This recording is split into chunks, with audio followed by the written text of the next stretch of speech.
This is the Green Park Life with Haikal and Suk Voon.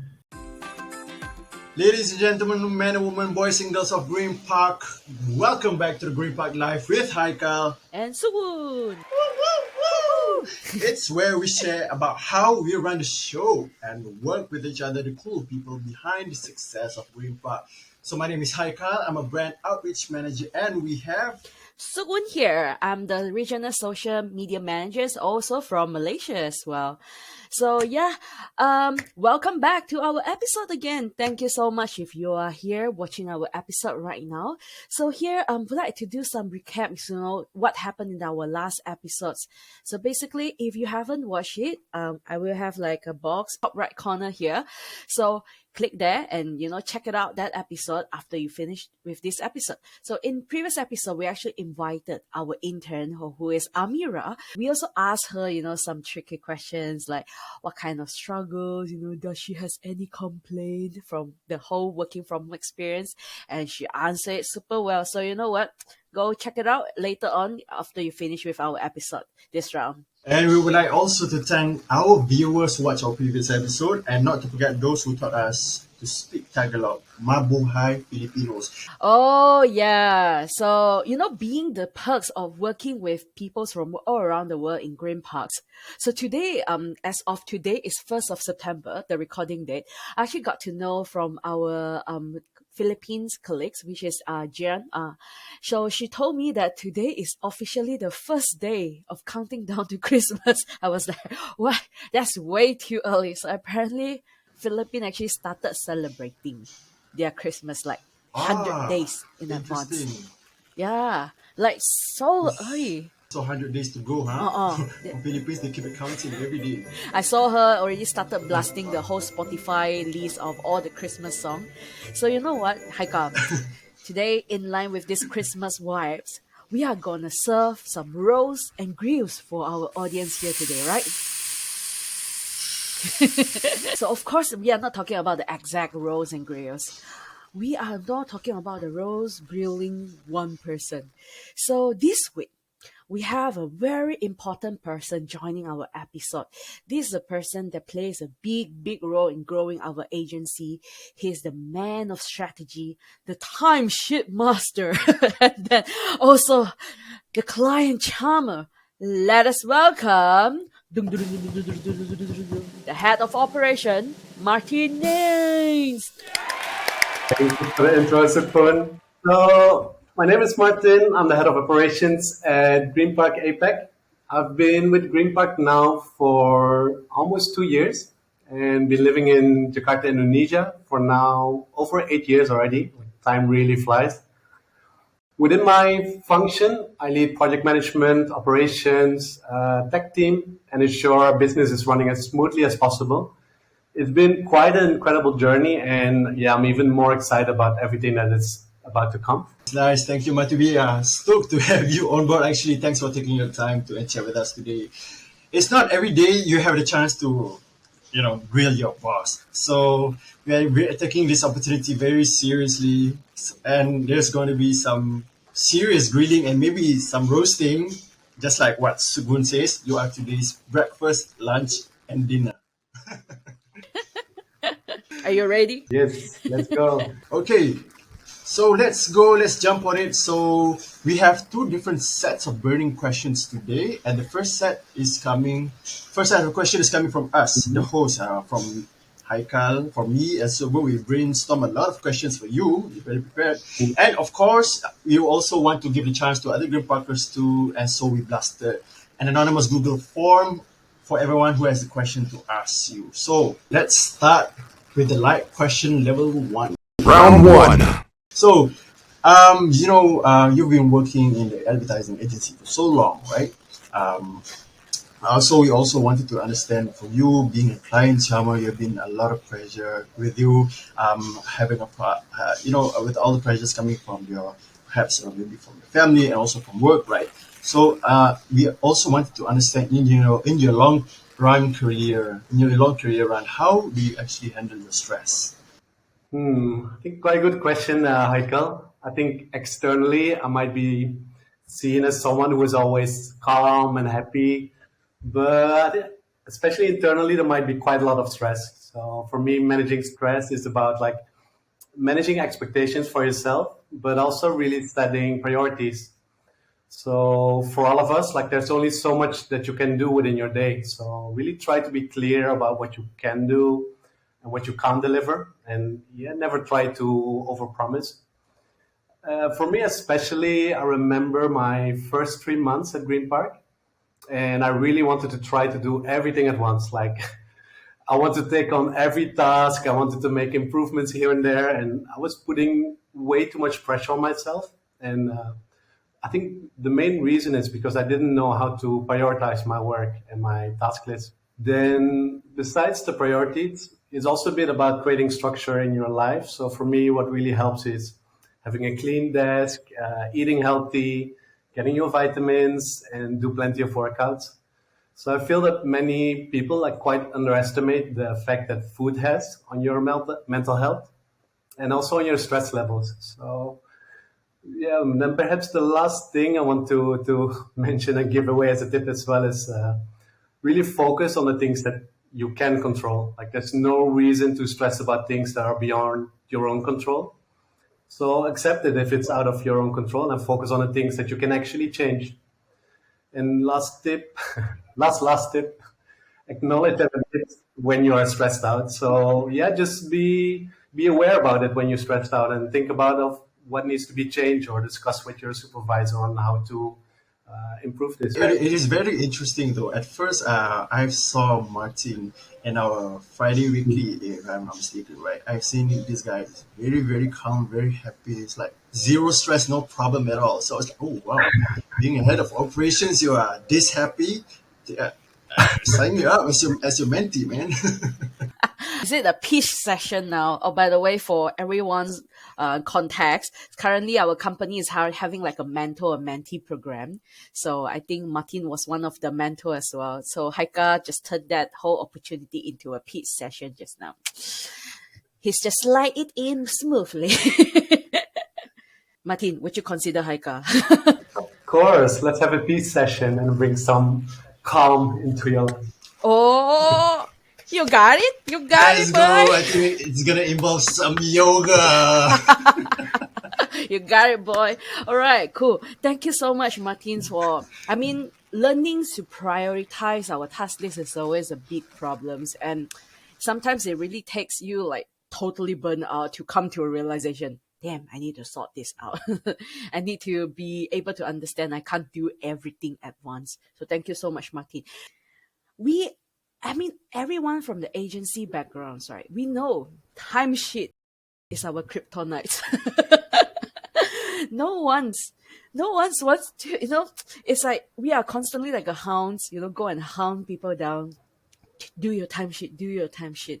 So here, Martin, we have the hard questions for you. How do we actually encourage everyone to fill in the timesheet on time? Like for me, I've been definitely in the same position, right? Like I worked in several agencies before, and I was also a person that was being chased to complete my timesheets. So I know where it's all coming from, right? But I think what's really important is for everyone to understand on why it's actually required. Like, why do you need to fill in your timesheets? How can it actually benefit you to fill in your timesheets correctly? Like, not just to you, but also to the team. And once people have that understanding, then at least they understand like how it's beneficial for them. So maybe as an example, so let's say you're really overloaded with work, you're working day and night, sometimes even in the weekend, but in your timesheet, you only fill in 40 hours just to get it done with. I'm just making sure like all the hours are in there. Then there's actually no way for your supervisor or for me or even from Marcelo to understand like that you are overloaded and that we perhaps might be needing new hires. So then it's really important to be a bit accurate and to, really fill in your timesheets. Then on top of that, like I try to help as much as possible, not only giving this understanding, but also try to improve the process and making it as easy as possible. I know we just got a new tool, so now everyone needs to get used to it, but we will get there. Like I give it actually 3 months for us to be there where we need to be, and the same was happened before as well. Like it took around 3 months for everyone to get used to changes. And then, yeah, how to get everything filled in is also like giving the responsibility to the department leads to ensure that all the timesheets are completed. Like if I'm chasing everyone, it will be difficult to get everything filled in. But the department leads, they even have a better understanding on why it's needed for their own team, how to manage the team, and to ensure the health in the team is correct. So for me, yeah, please don't see it as a way to track whether we're actually doing enough work because we clearly know that everyone is super busy, but see it as a way for us to analyze like how can we improve as a team, as a business, work more efficiently, and yeah, just it all comes down to our mental health. So the more correctly we fill in our timesheets, the better we can improve as Green Park and as a team. Cool. Well, I mean, does that convince you to fill in timesheet on time, Haika? That's right. Timesheet is key. Timesheet is key. Ladies and gentlemen, you hear it. You hear it. Martin, every Friday, right, we have some interesting activity every 5 p.m. on Mhm. Friday on social team, right? We give out our best timesheet memes. You know, so everyone is participating. Everyone's participating. Who threw the best meme and got more likes, he won or she won. Yeah. I mean, the timesheet in a way brings us together, you know. So it's very interesting.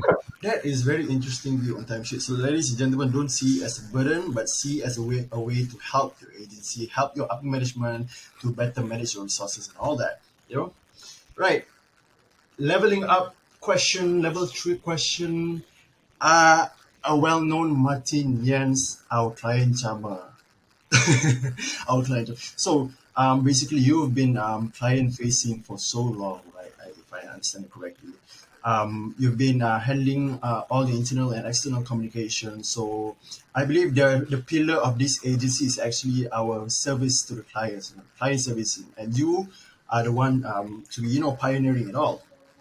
So maybe as a client, Chamu, you maybe have some tips to handle difficult clients, or maybe you want to tell us or your experience on like handling such clients and all that. Maybe Hussy, Diva, and all that. Yeah, definitely. I think for me, the tips to handle difficult client, it all drains down to empathy. So not just for your own team and colleagues, but for clients as well. So really try to understand on when a client is difficult, like why are they actually being difficult? Like, is it because they have pressure from their own bosses, targets they need to achieve, or perhaps even they don't even have the right understanding on or knowledge regarding the scope that we're delivering to them. Like sometimes it gets really technical, like SEO, and once client is not understanding it, they might get a bit frustrated of like, yeah, not fully comprehending on what is being told. So yeah, get to understand the problems, help them, and you will notice that even the most difficult clients can be turned to someone that really appreciates that we're helping them, and just ask them like if they're being difficult, like okay, how can we help you? Is there anything that's bothering? How can we improve the ways of working? Uh, yeah, within my role, like I used to be head of digital as well, and head of client services. So I dealt with quite a lot of different clients, and I think another thing as well is like really try to speak into the language. Like whenever I need to have technical discussions with clients, like I don't try to be really showing that I have that much technical knowledge, but I try to dumb down a little bit, so to speak, to make it very easy for them to understand on what we're actually talking about. And it's quite important just to be on the same level and talk the same language as the client. Okay. Martina, do have some questions like how do you actually start the conversation like, hey, I noticed you have been not happy. Like how do you make that in a professional way so to say this? Yeah. How do we type that email out? Yeah, usually it's things that you already spot, right? So I think some of the things that you can spot is when actually our own internal team is getting frustrated because of ways of working, or they start to notice the client is being a bit challenging, so to speak. And then it's just identifying like, okay, what are the issues that are actually going on? And most clients really appreciate when you just bring it up and you discuss on the issues that are ongoing, because for them as well, like we work as a partner, so it benefits both of us if we help resolve these issues.